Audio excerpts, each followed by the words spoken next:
बोल मैया रानी की।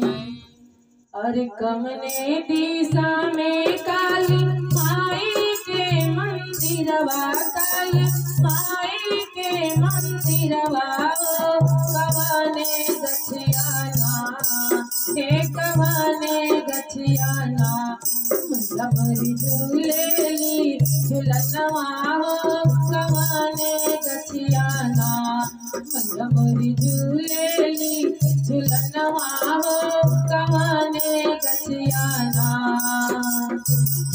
कवने दिशा में काली माई के मंदिरवा, काली माई के मंदिरवा, कवने गछियाना, मलबरी झूलेली झुलनवा कवने गछियाना, मलबरी झूलेली झुलनवा कवने गछियाना।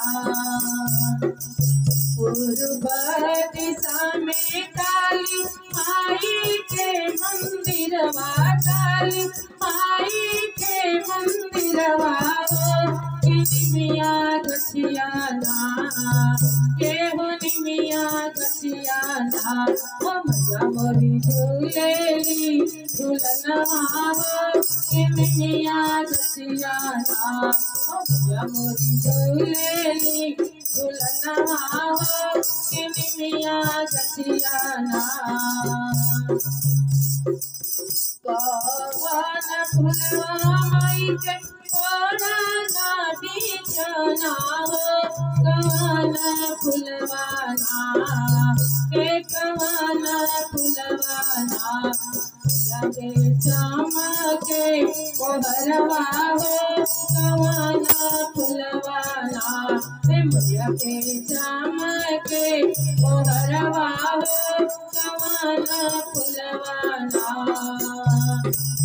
बेली चमेली माई के ओढ़ना बिछौना, माई के ओढ़ना बिछौना, अड़उल फुलवाना एगो अड़उल फुलवाना, मैया के चमके कोहरवा अड़उल फुलवाना, मैया के चमके कोहरवा अड़उल फुलवाना।